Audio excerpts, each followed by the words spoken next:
With David Veros from Radius Financial Group. Hi David, how are you? Good, thank you. Thank you for joining us today. I've had such a great experience working with you, and I just want our viewers to get some knowledge from you as well. So David, when home buyers come and see you, what kind of documents do they need for pre-approval? So the basic documents that someone's going to want to have put together is first a copy of a photo ID. That can be a driver's license, a passport, or in the case if they're not a U.S. citizen, a copy of their visa. They'll want to have some recent pay stubs, their W-2s from the last 2 years, their federal tax return from the last 2 years, and then 2 months of their bank accounts or investment accounts.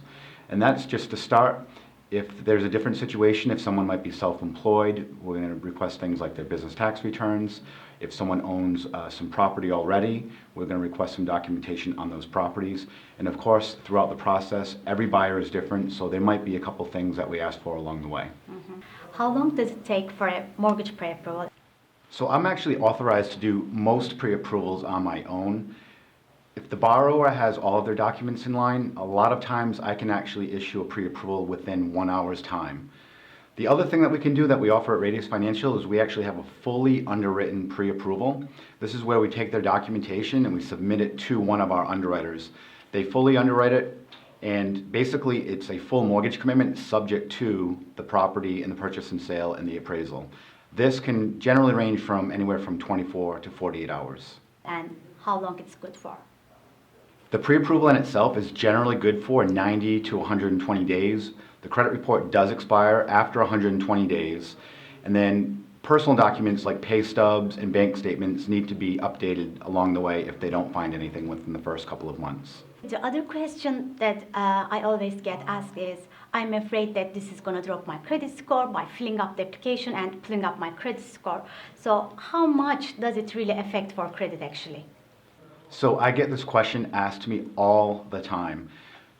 Generally speaking, the first initial credit pull is only going to affect their credit score by about 5 points or maybe even less. After that point, once they have a mortgage credit report pulled, they can go to multiple lenders and have their credit pulled as many times as they'd like in the next 45 days, and it has zero impact on their credit score.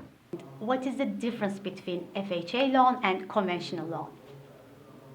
The simple difference is that a conventional loan is simply a loan that's not guaranteed or insured by the government. So they still offer low down payments, great competitive market interest rates. FHA is one particular government program, the Federal Housing Administration. It's a very popular program. It offers down payments as low as 3.5%, competitive interest rates. They are more liberal when it comes to what credit scores they allow or the debt ratios that they allow. And it even allows for someone to purchase a 2, 3, or 4 unit property with that same 3.5% down payment. What is the interest rate and annual percentage rate?